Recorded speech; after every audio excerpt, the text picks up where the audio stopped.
Ian.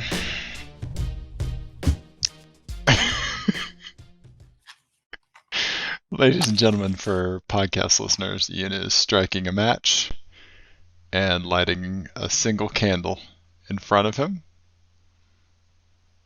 Dave, it's a somber evening. It is. It is, It's going to be Ian. more somber once I set my hair on fire with this candle. That's But we have to say goodbye we to do. someone pretty dear to both our hearts on this episode of Apex Adjacent. We do. Do you want to tell the people why I'm precariously close to an open flame? Well, I can only assume that your children are in bed, because otherwise an open flame would not exist in your house. No. If they were still awake, the house would already be burning down. Yes.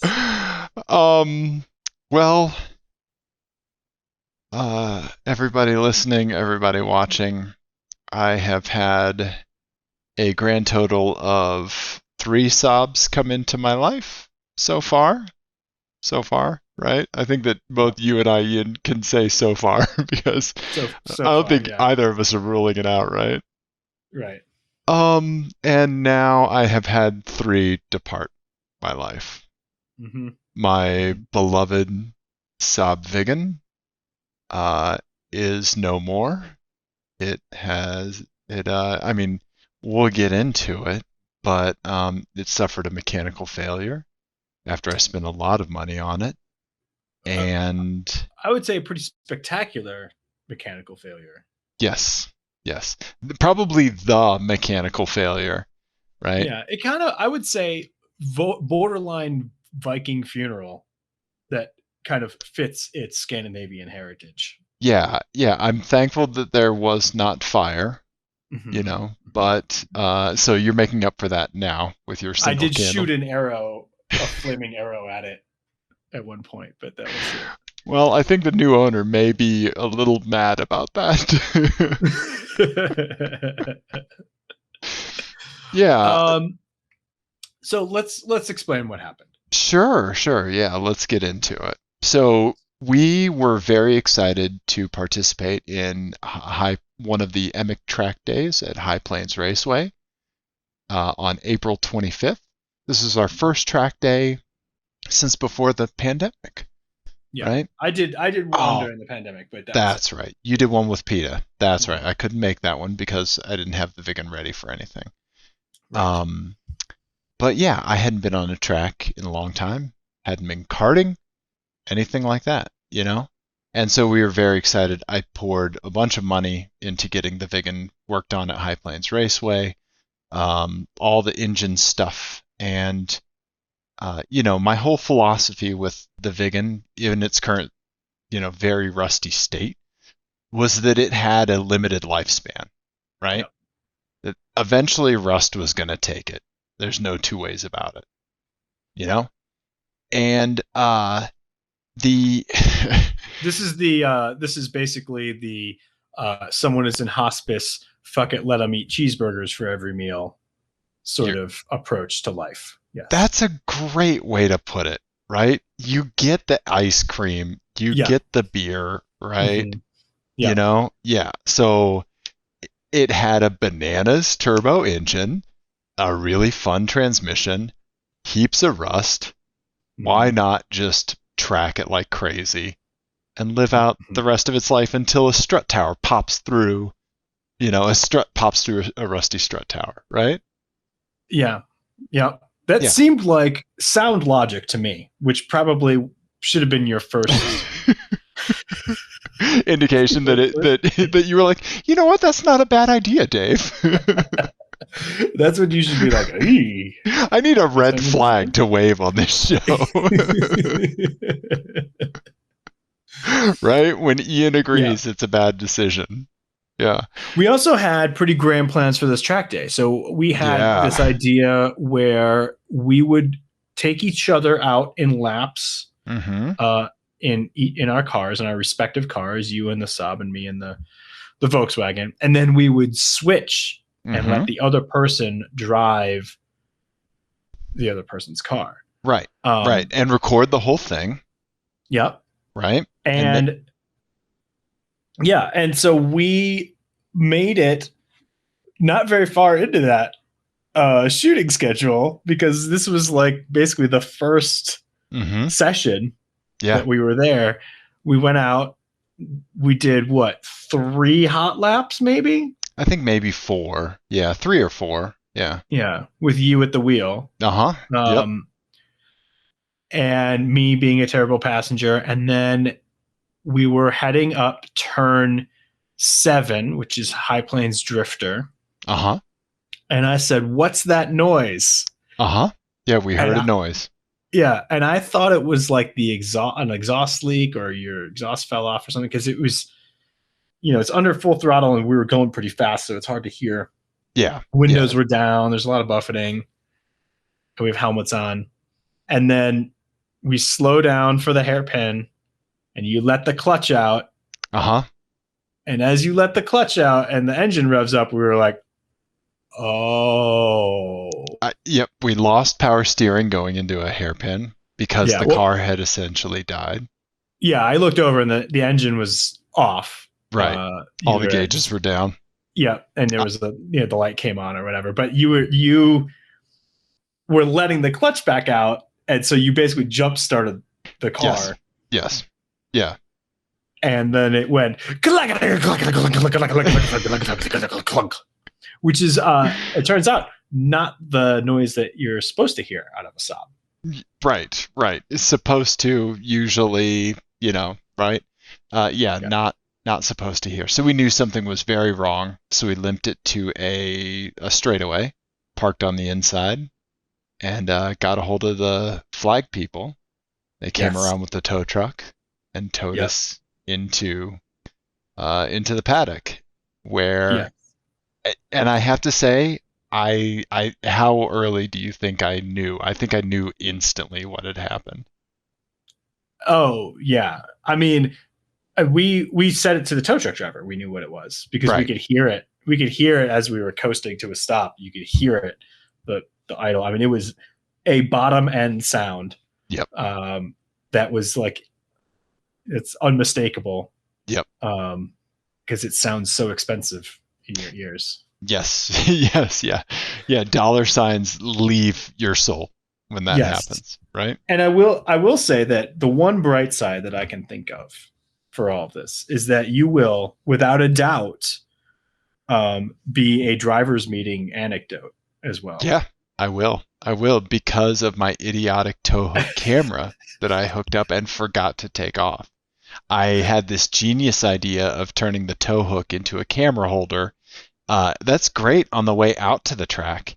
Mm-hmm. It's not something you should ever do when you're on the track, because that prevented the tow truck driver from hooking up the tow truck to the place where it should be, and he had to go underneath the bumper to get it. So yeah, very angry tow truck driver, and justifiably so, because I put everybody at risk, and I'm very sorry about that. Also, your candle is speaking of putting everyone at risk, I am concerned. Like the spun rod bearing that killed the Viggen, would you please extinguish this candle before? It's dripping on my desk, which is probably not. This is less than ideal. So yeah, it spun a rod bearing or a crank bearing, one of the two, but essentially from one of those that's important. From consistent long heavy turns in a car like the Viggen, you can oil starve a portion of the engine, and then you will get metal to metal contact. And the Saab suffers from kind of a condition, or this kind of like status in the automotive community, where you can't get things like they're fun to track, but you can't get things like a baffled oil pan or stuff like that would prevent this kind of thing from happening. Right. So yeah, it is a lesson learned in the kind of vehicle that you want to track. And also I think it was a big lesson for me in kind of thinking about my time on a track and how I feel track driving, period. Yeah. Yeah. It was not not our best track day all around. I mean,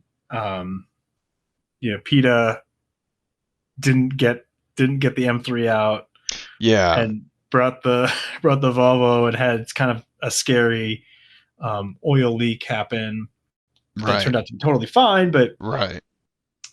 seemed like the theme of the day was not was things not going super smoothly. Our heart rates did not go anywhere near resting. Yeah. No, no. Yeah. Yeah. So, but your little R32, in typical fashion, just It, stomped around the track like it always does. yeah, it does. I mean, it does so good at track days where you can just do session after session after session, and until the tires give up, it's just like it just does what it does. Yeah, you end up managing tires and brake pads, not, Mm-hmm. mechanical things, right? Right. Yeah. Right. Yeah. Yeah. Yeah. Yeah. Which is You manage heat more than you manage, anything. yeah, and I did overheat a little. Mm. The engine got a little hot Yeah. on in one session, Mm-hmm. and I just backed it off for a little bit, and it was fine. Yep. But yeah, it's been good. Yeah. I'm super happy about that. So, yeah, of all the cars that we thought would be not surviving the track day, I don't think we had the Viggen at the top of the list. We did not. It's certainly not for engine stuff, because the engine's been so strong in that. Yeah. And you just had so much work done. Mm-hmm. Yeah. Yeah. So. Yeah. I think the motto for something like that is you run it higher in oil than what the dipstick says you should. Mm-hmm. And had I done that, it probably would have been okay. Looking back on things, it's fortunate it happened when it did, because there was still plenty of daylight left in the day. Waiting for the tow truck, we weren't there until 9 p.m. So like some things kind of came together, and I at least from a high level standpoint, I accepted the loss of the Viggen fairly quick. Right. Because it did have a fixed time that it could be enjoyed, Mm-hmm. Right. I mean, it's super rusty. Like getting underneath it and looking at like some of the subframe, not like the frame components. Yeah, I mean, it's I don't know if you would roll underneath it and then feel too confident about it on a track, but I know I'm not somebody that can push a car like crazy hard. So, Right. Yeah, it's not like I'd be putting all the stress on it. Yeah. So, yeah. Well, other positives, we did learn that AAA will pick you up at the track. At the track, yeah. Yep. Which is very valuable information. Yeah. Because I just have like the super duper I've been stranded in the mountains coverage. Uh-huh. They're not my insurance company. I just have roadside assistance through them. They just drove right through the track gates, hooked up the car, and drove it away. Like, no questions. Yeah, the guy that loaded up the Viggen was like super perfect about like, putting some wood down. It didn't scrape. Like he had the angle perfect for the giant chin on that car. Mm-hmm. Yeah, like it was great. Like great experience. Like his boss was there towing a poor Hello Kitty themed Mini Cooper that suffered a head gasket failure. Yeah. Yeah. Yeah. So a fair number of cars were towed from the track that day, Yeah, absolutely. Yeah. Right? Yeah. But I would just like to reflect on like real quick like the Viggen and what it's brought into my life and into our lives, right? Mm-hmm. It was in my opinion, this is the absolute peak of what Saab has ever done or ever will do. I don't really see them doing anything in the future. But I think it's the best Saab period. I know a lot of people like the SPGs or the classics or whatever. For me, it may not be the best, but like your R32, I feel like it is the absolute coolest. Yeah. I love it so much. So I wanted one, and I found one on Craigslist listed by a crazy person in Maine, or from Maine, that lived up in Vale, our good buddy PETA. And these are his original pictures that he sent me when the car was on Craigslist. This is him washing it before I bought it, and him showing me the rust on it, right? Yeah. This is how PETA came into our lives, is Yeah, right. via this rusty piece of Swedish metal. Yeah, yeah, and like Kelly and I went up. We met with PETA. She liked him instantly because he was very nice. We connected really quick. He let her use his employee like key to get to like a restroom, Mm-hmm. even though we had just met where he worked, and we took it for a test drive. We connected instantly on Saab stuff because his also had the cold solder joints on the computer, so it was stealth mode, as I call it, where you don't hear your turn signals, it doesn't chime anything, right? Right, So like right. all of these little things where he had it as far as mods went, perfect, right? The steering rack, some suspension, a stage one tune, the exhaust, that stuff, nothing insane, and he was a good guy, and so I bought it for I think $2,200 or $2,400, something like that. Nothing crazy, but in also I made a friend that day, and Yeah. I would buy I told PETA earlier today I would buy 20 Rusty Viggens if it meant getting him into my life. Because he's an amazing guy, and we're all better for knowing him for sure. You know? Yeah. Yeah. Yeah, absolutely.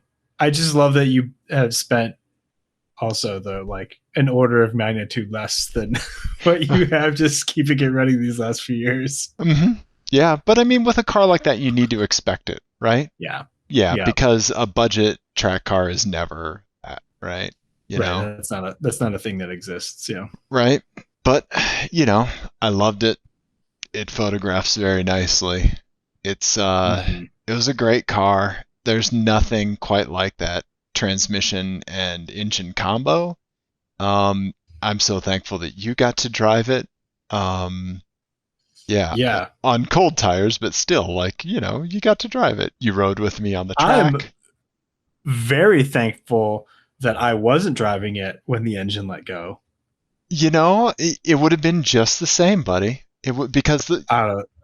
I I would have know felt that so like, terrible. and I would feel bad if I was driving your R32 and something happened, right? But Right. I think that yeah, I mean, we were both of the mindset that something's going to happen eventually to our cars, right? Yeah. There's a finite life, right? We have to. It makes it easier. Mm-hmm. Yeah. Um, yeah. So despite failing emissions multiple times, these are pictures from two different trips to the emissions place. I managed to get it to With I pass. think the same annoyed technician I think so. I think so. Yeah. in Yeah. both pictures. Uh-huh. Yep. Yeah. So, managed to get it past emissions. It was fun to drive on the street. Um, and, got it ready for the track. And then this happened. So you and I had one good track day in it, right? Mm-hmm. It Yep. was not quite ready because I boiled the brake fluid pretty quick. Yeah. But, you know, so yeah, that happened. But, yeah, it's one of those cars that I know for the rest of my life, it's going to be a reference for other cars that I drive, and that I will be kind of chasing the feeling of the Viggen for the rest of my life, right? Right. Right. You will absolutely do that with your R32, right? Mm-hmm. And like all the other cars that we drive from a press perspective, right? Like there's only been one that made me think like, oh, this really like makes me feel like the Viggen, and that was a Kia Stinger GT, Right. because it had turbo lag and it had that kind Mm-hmm. of feeling of like not all of the kind of downsides of a turbo were engineered out of it. And Yeah. so like this is like it was already before, but it is a reference point or a touchstone for everything else that I drive for the rest of my life, period. Yeah. You know, those kinds of cars make an impact on you, you know, and yeah, yeah, I don't know. Well, I am very excited to see what you are going to replace this with. You've been teasing me that you have plans and you refuse to tell me anything about what it is. I've got a rough idea. So let me tell you the situation I'm in now, right? So I'm very, very thankful. I have Luther, right? My daily driver. But Luther doesn't have a bike rack. Luther doesn't have like that kind of stuff that like if I wanted to haul something that, dirty, a hatchback is fantastic, right? A car with a bike rack is clutch for me because I love going mountain biking and stuff like that, right? I don't want to ride my bike all the way back to Buffalo Creek and then go riding. I can't do that, right? So I need to replace it with something that is like fun but also utilitarian, right? And I've got a rough idea. I've talked to somebody a little bit, and I think I don't know. I think I have something I might want to try, and I think it's going to be fun for both of us. Okay. Yeah, but that's kind of all I want to say right now. All right. Yeah. All right. Yeah. So I have so many guesses, but I won't burn them now. I will say I think I've told you that there's another Viggen running around this part of town. Lightning Blue, 1999, 3-door. Oh wow. And I've seen it a few times. And one time, in fact, the morning I was taking my Viggen to get the wheels aligned, I passed it on Hamden, going the opposite way, and I just pointed and shouted, "Viggen!" Right? And so the shop that we had it towed to, Nordic, the shop owner's son, Ben, is the one with that Viggen. Oh, that's hilarious. So we started texting. The Nordic Automotive guy was like, my son might want it. He has a 99 as well. And so he's going to use parts from my Viggen to keep his running. So his third gear grinds. So he's going to take the transmission. The front bumper, even though I have a crack in mine and hacked it up a touch, it's in much better condition than his. And so he's going to keep his Viggen running with PETA and Mai's Viggen parts. So well, that's good. At least it's that it's going to a good home and it's going to be, it will live on. Right. Yeah.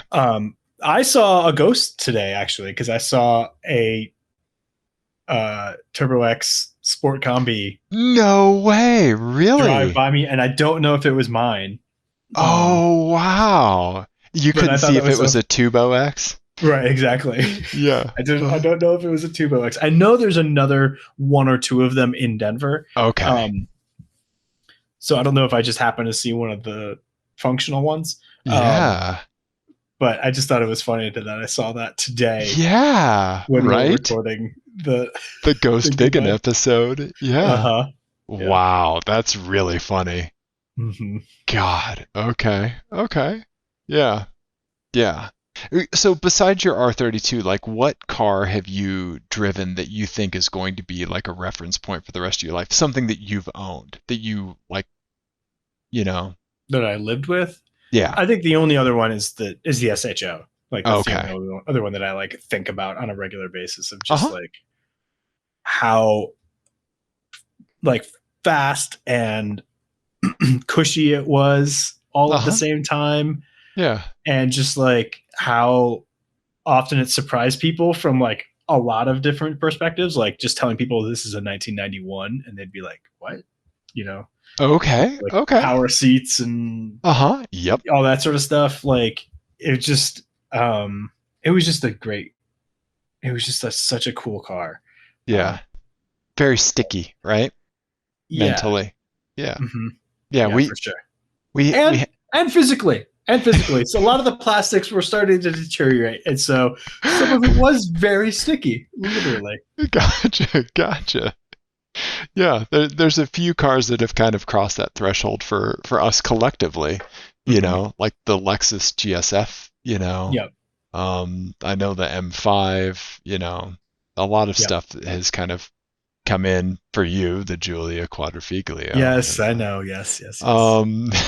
But yeah, so I'm very thankful to carry the Saba forward. I'm really thankful how everything lined up. The PETA came into our lives. I'm very thankful that I've owned one. I'm always, you know me, I'm always going to have some kind of spot in my heart for Saabs. And yeah. Well, everybody, take a picture of yourself pouring out a little bit of a 40 and send it to us. Just Jason@gmail. I appreciate that. Get some IKEA meatballs and throw them on the ground for me.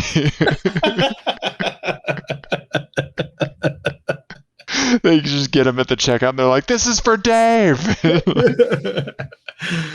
my god, that's awesome. Yeah, at least throw them somewhere where like wild animals will get them or something, Yeah. Mm-hmm. So, thank you. I appreciate that. Yeah. R.I.P. Dave, why don't we move on to happier pastures? You know what? I have a great picture for this, Ian, because I saw something that no matter what you have going on in your life and how bad things are, you can look at this picture and be thankful that you're not this person. Oh, okay. Yeah. So let me do a little bit of tab cleanup here real quick because I have a million of them open. But yeah, so here's what that is. No matter what, you're doing better than this person. Tell the people what you see there, Ian. It is a Mercedes-Benz S500. I think is this another one? I think another one. It could be, but the S I think is upside down. Yeah. Maybe not. I don't know. Yeah. I think I'm so confused. I don't remember. I don't know. I know that they at some point did switch the numbers and letters around. Right. It is an S500, 500S, whatever. Yeah. A beautiful car, but they have the only bumper sticker on it is a Ben Carson 2016 sticker. Runbenrun.org. Yeah. Yeah, so run Ben run, you forgot about your luggage. So just take comfort in knowing that you're not the Ben Carson 2016 guy, Yep. Right? Yeah, no matter what you got going on, you're doing a little bit better than this guy. Well, and also you just put a bumper sticker on your very clean old Benz. It's not clean. Look how damaged that is. That's just the backup light. You don't need that. And a giant dent in the trunk. That's fine. It doesn't look like that's been wedged open with a crowbar at any point. It does. Right? Or yeah. Right? Hopefully they weren't trying to rescue someone inside. Yeah, right? Yeah. So anyway, you lose a Viggen on the track. At least you got to drive a Viggen on a track, and you don't have a 2016 bumper sticker on it for being Carson. See? So there you go. Right? It's all about perspective. Can I also make you feel better in that I made something for you? Is it a Saab Viggen that you've whittled out of meatballs?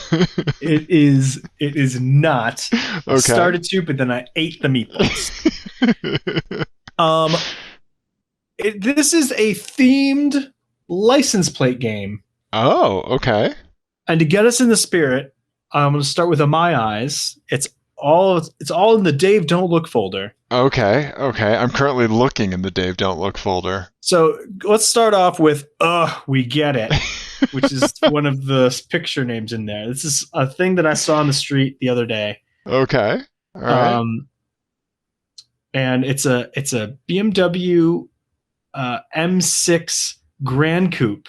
Okay, yeah, black. Gorgeous car. It is. It looks really good.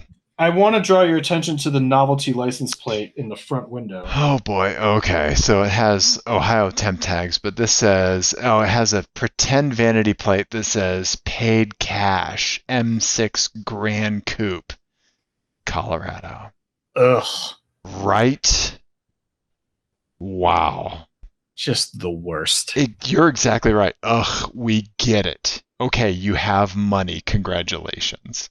I also just, I like the license plate might as well say, "Please key my car." You're exactly right. You're exactly right. Yeah, this car is trying to get you to join a multi-level marketing scheme. Right. Right. The only car that this is acceptable on would be like a Mitsubishi Mirage. Mm-hmm. Mm-hmm. Right. Hashtag paid cash. Yeah. Right. And they're like, yeah, it's a 20-year-old car. Yes. Good for you. Yeah, good. That's a sensible choice. Yeah. Yeah. But I think there is some point where it goes from good for you to fuck off, right? Like you're exactly right. Yeah, and it's not a graduated thing, and I think the line's probably different for everybody, but this is clearly way over on the other end. Yes. This person is fuck off for just about everyone. Right. And it's not that I care that people are able to pay cash for this car. Right. I do. Like, I don't give a shit, but that you feel the need to put that in your window where people can see it. See, that's the thing, right? Right. I think that one thing that I would applaud your car for, besides the exhaust note, is actually humility, right? Mm-hmm. Because if you don't hear your car, it's pretty humble looking, Mm-hmm. It's not like, insane, like, with a bunch of aero bits and stuff, but like you can really keep up with stuff at the track, right? Yeah. Humble, right? Mm-hmm. Exactly. Humility goes a long way, I think, in automotive ownership. Yes. I think it does, right? We love sleepers. We love humble cars, right? Bring humble back. Well, this license plate game is not going to bring humble back whatsoever. So it's more BMW owners just being BMW owners. Okay. All right. I wonder why people hate them sometimes. It's a mystery. Right? Yeah. Okay, so let's play the BMW license plate game. All right. So here we go. Okay. So I'll describe to the people what we have. We have a blue X5, a new one,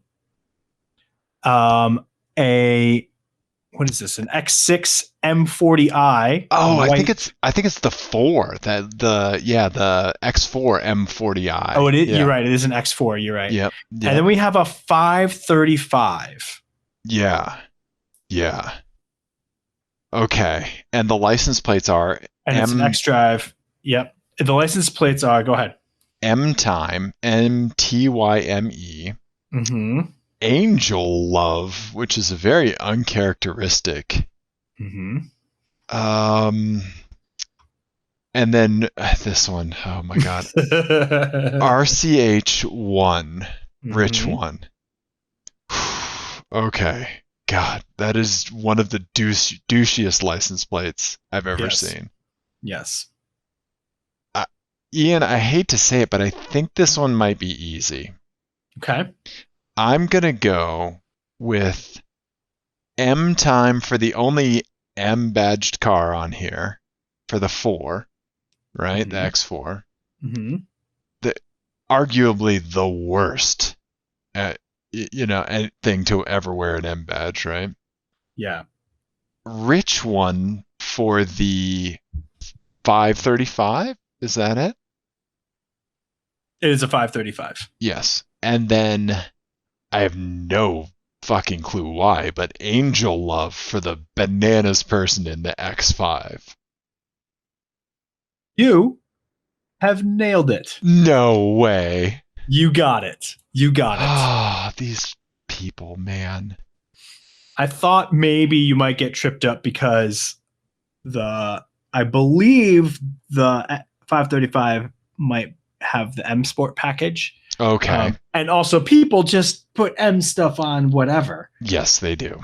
Yes. So I would have talked myself out of the M-Time one probably. Okay. Right. That's what they want you to think, right?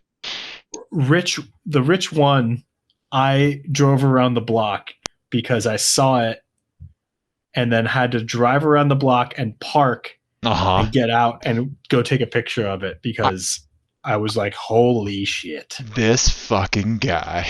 Yep. right? Yeah. I appreciate Uh-huh. the footwork for this because I can tell, like, and you were downtown, right? This is not easy. Yeah.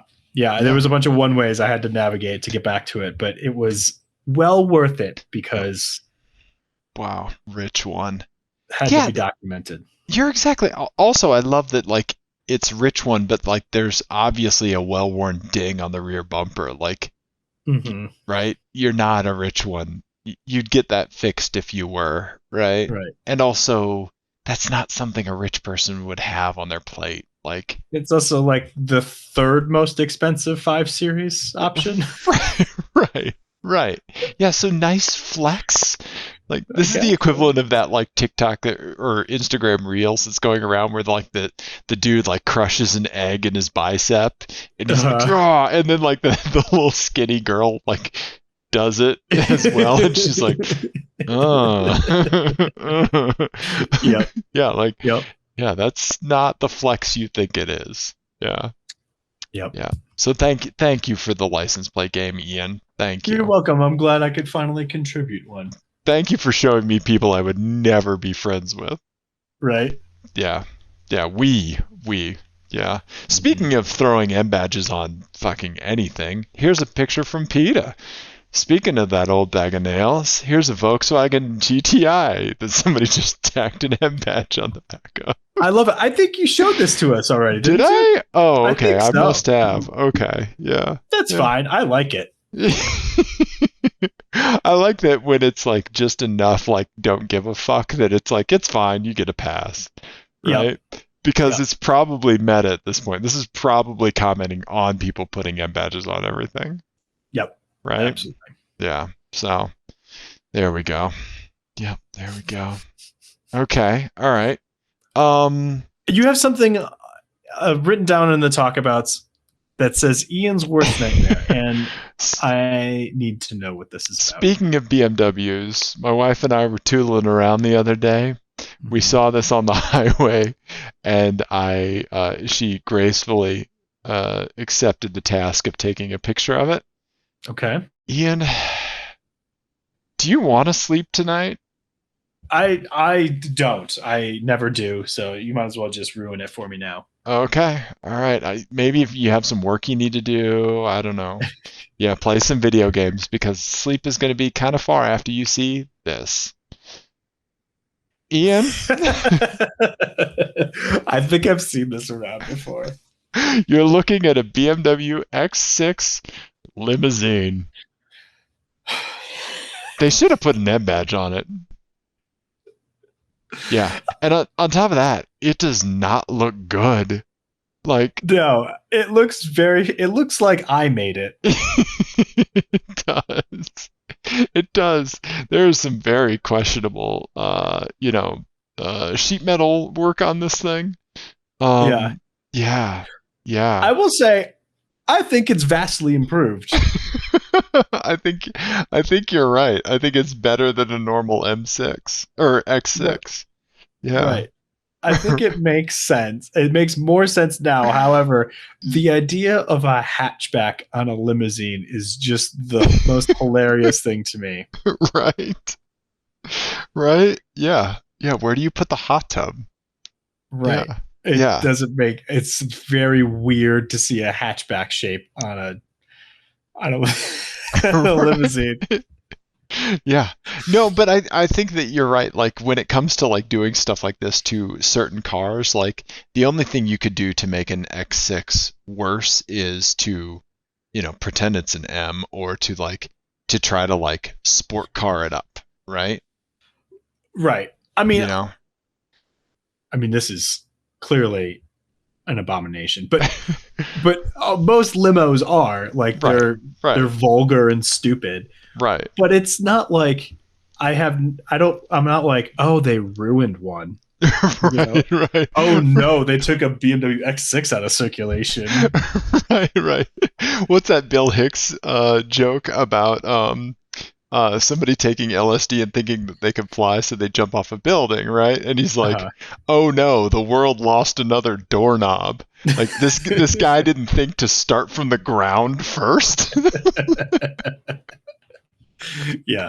Yeah. Right? Oh no, we lost an X6 to somebody making it a limo, right? Hmm. Oh Right. no. Yeah. Yeah. Yeah. Yep. So maybe not your worst nightmare. No, no. I mean, confirmation of my my worst suspicions. I'll Okay. say that that's what this is. Yeah. Okay. Okay. There you go. There you go. Yeah, I think you and I need to go to prom in one of these.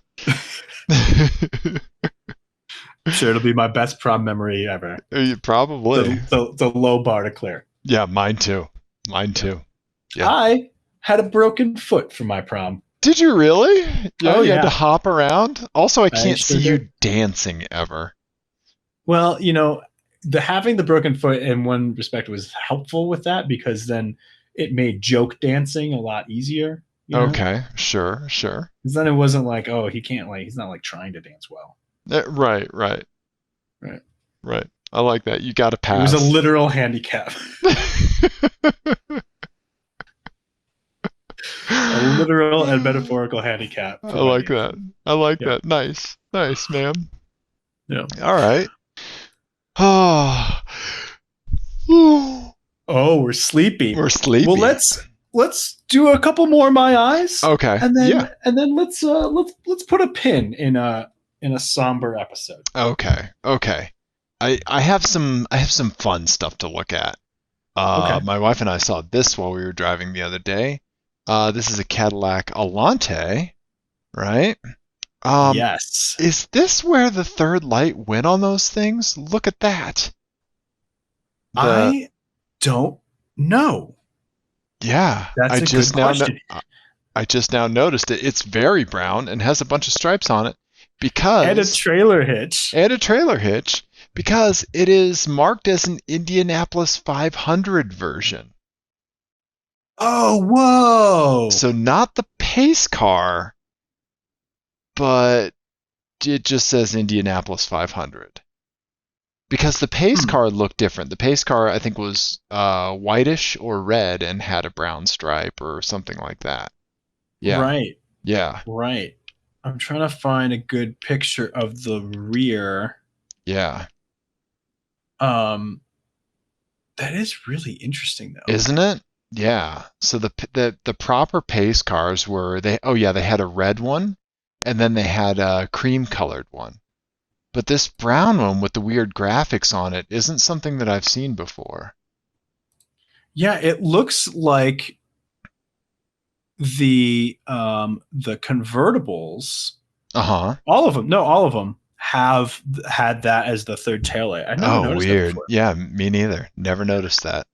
I will say that with the proper wheels Uh-huh. and the hard top, it looks really good. It does. It does look good. I mean, yeah, like I legitimate like look at it in profile. Like it kind of makes me think like I mean almost a little E30 or bi-turbo-ish, you know?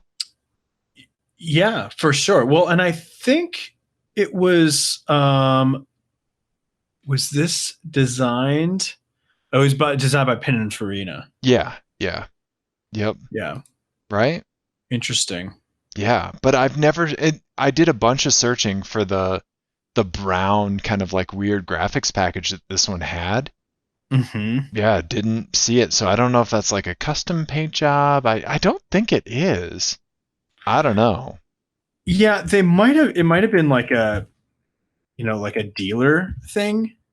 Yeah, Um, it didn't have the pace car stuff on the side. And it looks like these wheels were factory attempted color match, maybe? hmm. Weird, right? It says the three Alante pace cars were provided for the race, as well as 30, and there was a bunch that were used for like the parade and stuff. Oh yeah, uh-huh. Yeah. So that might have been what that was. Maybe they had different um maybe they had different colors for the parade. Yeah, maybe. Yeah, I don't know. Yeah, that graphic is definitely like that is the correct graphic from the pace car stuff, but like I mean, look how deep we're scrolling in Google Images and we haven't seen a brown one like that. Yeah, that's really interesting. You know? Well, Yeah. and this was the weird. This is the whole thing too, where it was they were assembled partially in Europe, right? And then the drivetrain, was that what it was? Yeah, I, the drivetrain and was assembled in the U.S. And so it oh, was like this okay. horrendously complicated logistics nightmare. Um, yeah, Yeah. yeah. Oh, The okay. the Alante bodies were designed and manufactured in Italy by Pininfarina, and then they were shipped for 4,600 miles to the U.S. for final assembly with domestically manufactured chassis and engine. Dear God. And they, oh, that's right. I forgot about this part. Specially equipped Boeing 747s. Yes, that's right. That's right. They were used to shuttle the cars. Yeah. That's right. Just the absolute hubris Right. Talk of about supply GM. chain nightmare, Well, right? and what's so crazy about that is that this was not like the American car industry like at their height. Right. Right. They had already been, this is already deep into the like the malaise era when they Yes. decided to do this. Yeah. It's bonkers that they did this. Yes. You're exactly right. That is pure hubris, Yeah. It's right? so crazy. I Yeah. mean, it's cool that they did it. And Right. it's crazy to see one on the road. Yeah. Right? They shot their Good, shot. yeah, good spot. Thanks, man. Yeah. Weird, right? I don't know. Yeah, I don't know about the brown with the black. Yeah. Odd with the top. Yeah. And obviously that top's seen better days, but yeah. I mean, the whole car Wow, has, but yeah. Right? so weird. Yeah, And then the last one I had for today's episode, I saw a GMC Yukon, and I gotta say, I like this person's wheel choice. If you've gotta have a Yukon, why not throw some weird, what, I don't know, what, 12 spoke or whatever wheels on there, 16 spoke. Just yeah. go a little nuts with it, right? Does it make it good to drive? No. No, Does it look funny and do I find it entertaining? Absolutely. Yeah. I don't hate it. I don't hate Yeah, it. see, It's that's the not thing. definitely not the most obnoxious wheels I've seen on a Yukon. Right? Right? Yeah. Yeah. It shows that this person likes to have a small amount of fun. Right. Right? Yeah. Yeah. Right? Right. I'm gonna have 2 beers with dinner. Yes, yes. Exactly. Exactly. Right? Yeah, 3 never enters the equation. But Mm-hmm. but 2. All right. They also go to lunch every once in a while, like on a Friday, and then Uh-huh. look around to their coworkers and like, I'm gonna order a beer with lunch. Right? Right? Yeah. I would like a Bloody Mary, please. Yes. Yes, they're part of that scene. Yes.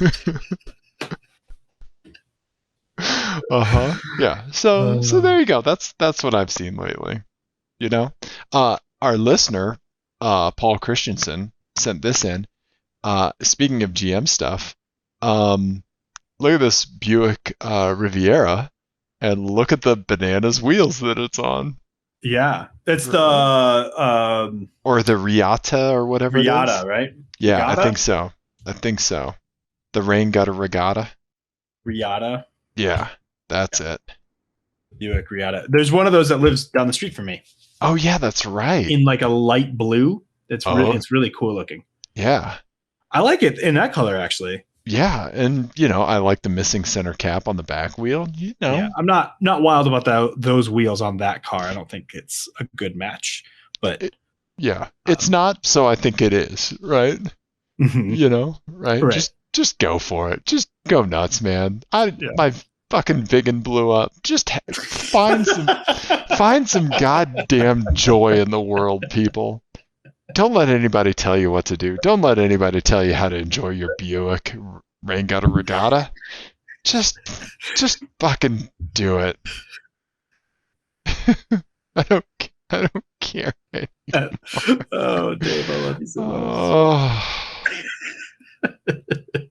Oh. I'm in mourning here. Yeah. I'm going through some things as I'm bolting like 22-inch chrome wheels onto like a Craigslist Buick Riata. Yeah. Yeah. I buy a Chrysler TC. It's all right. He recently lost his Viggen. Yeah. Right? Yeah. Yeah, you're allowed to do some crazy stuff when you lose a loved one, right? That's true. Yes, you are. Yeah. So, okay. Yeah, I'm very curious to see what your rebound car is going to be. There you go. There you go. Right? Yeah. So. Yeah. What's the automotive? It's going to be what's the automotive equivalent of the trope of like someone tearfully cutting their hair in a movie? Oh yeah. Right? That's what it's going to be. Oh man, yeah. That might just be getting a Nissan Rogue, because like you're like I'm losing it anyway, right? Right. Yeah. So you're accepting that. Yeah. Mm-hmm. Yeah. So.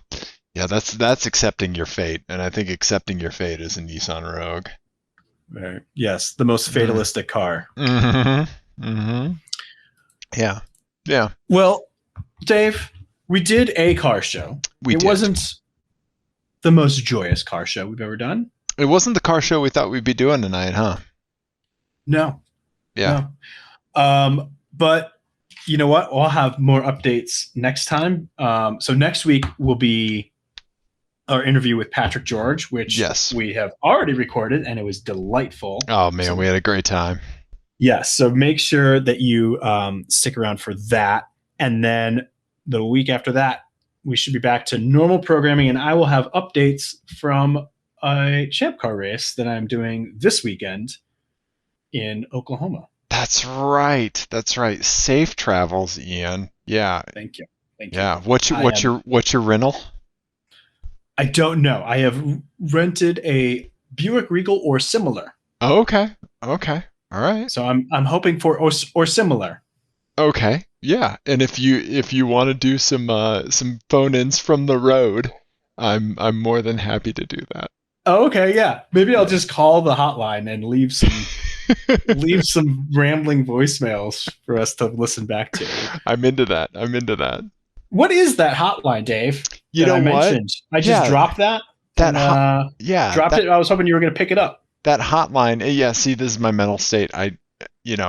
This is where I'm at. I'm going through some things. Mm-hmm. Right. I have to say I have twice looked for Maserati Quattroportes on Craigslist. Oh. This is the automotive crisis. Yeah, and our buddy Donnie was doing that a little while ago, so our thoughts are with you, Donnie. We're always thinking about you, and we hope you're doing okay. So yes, yeah. But should you want to drop some hot goss on our crisis line, or text us pictures of cars you see, or send me vanity plates that I can turn into a game for Ian, do that at 720-515-1391. Yeah. Absolutely. Yeah, tweet them at us, but it's best to text it to that hotline number because Ian gets in the Twitter DMs every now and then. So we don't want anything spoiled for him. So yeah, I like that the crisis line has basically turned into my crisis line because of vanity plates. It has. Yeah. Other than that, do the things on the YouTubes and the iTunes and the places and the things. We love you, everybody. Goodbye. R.I.P. Viggen.